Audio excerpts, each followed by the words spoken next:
Hi everyone. Today we're diving into Macbeth by William Shakespeare. This video will give you everything you need to understand the plot, characters, themes, and exam-worthy details in one go. By the end, you'll be ready for a test or class discussion or your next dinner party. Just as Macbeth has 5 acts, we'll accomplish this overview in 5 simple steps. Let's get started with Part 1, an overview of the story. Part 1, quick summary of the story.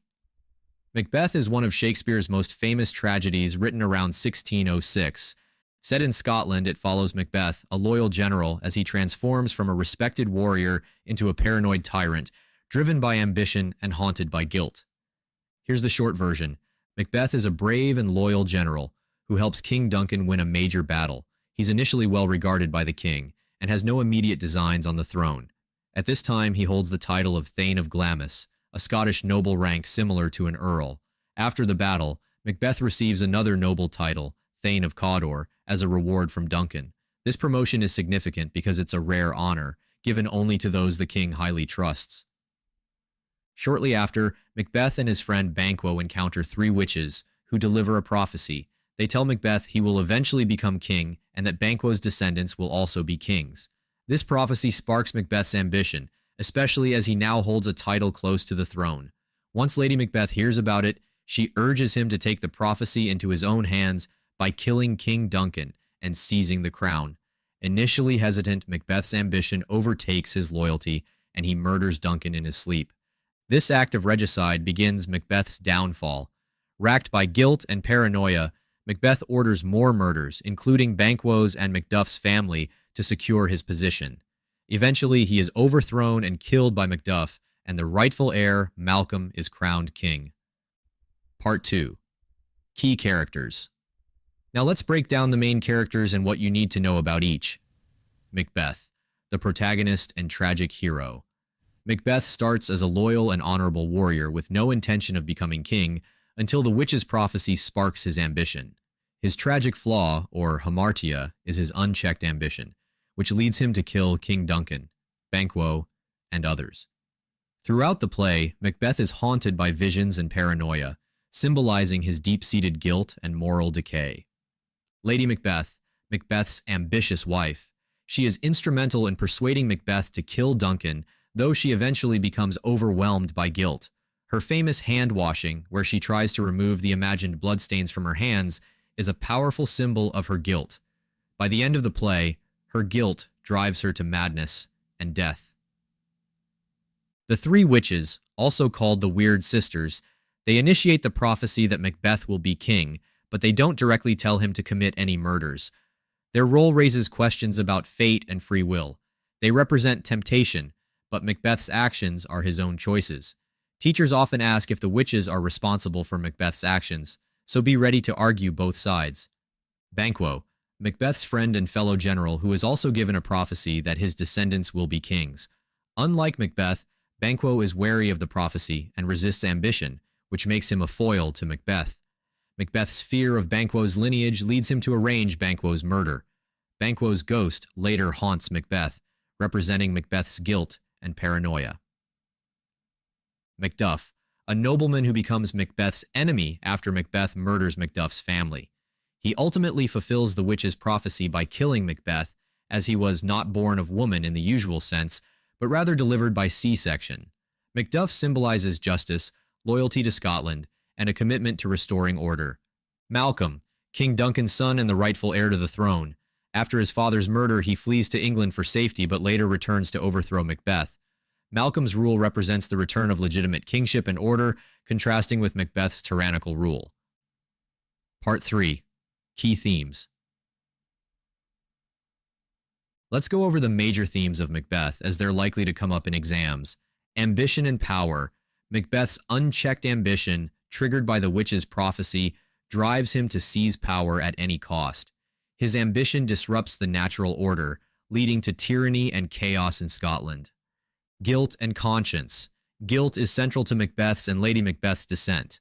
Lady Macbeth, in particular, struggles with her guilt after Duncan's murder, which manifests in her sleepwalking and hand-washing scenes. She compulsively washes her hands to rid herself of the blood, symbolizing her overwhelming guilt. Macbeth's guilt, on the other hand, fuels his paranoia and violent actions, pushing him further into madness. Fate versus free will.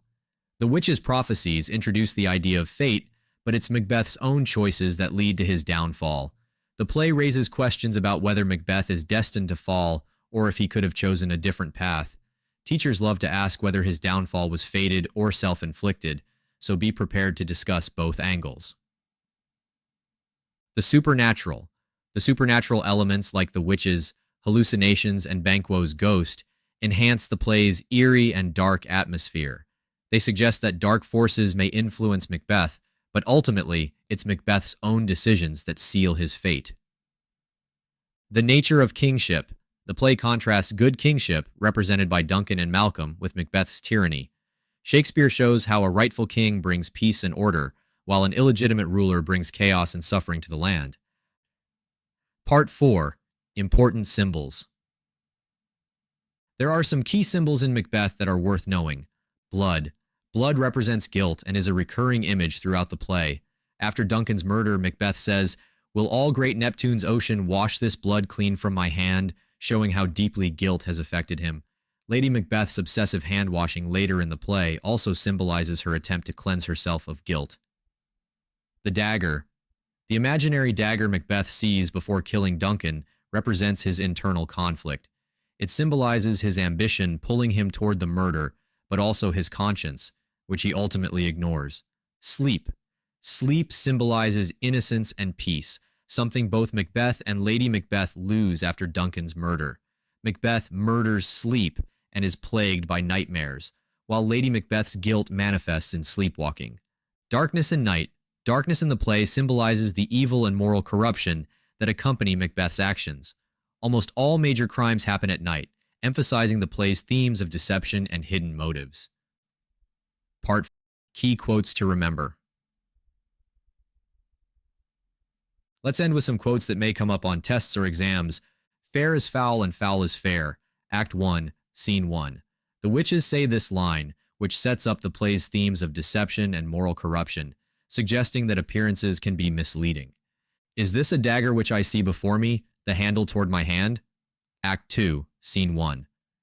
Macbeth's vision before killing Duncan shows his inner conflict and foreshadows his tragic descent.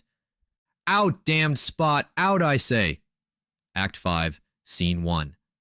Lady Macbeth's hand-washing symbolizes her deep guilt and inability to rid herself of her crimes. Life's but a walking shadow. It is a tale told by an idiot, full of sound and fury, signifying nothing. Act 5, Scene 5. Macbeth reflects on life's meaninglessness, showing his despair and sense of isolation. Double, double, toil and trouble, fire burn and cauldron bubble. Act 4, Scene 1. Spoken by the three witches as they prepare a potion, this chant highlights the supernatural theme and foreshadows Macbeth's descent into chaos. The line represents the witches' manipulation and their role in driving Macbeth toward further destruction. Conclusion. That's a comprehensive overview of Macbeth. We've covered the plot, characters, themes, symbols, and key quotes to give you a solid understanding for any exam or class discussion. Remember, Macbeth is a tragedy of ambition, guilt, and moral compromise, and Shakespeare uses these elements to explore how the pursuit of power can lead to personal and social ruin. If you're ambitious, I have created a study guide/cheat sheet. It's available for free. Just check the show notes. Thanks for watching, and good luck on your test.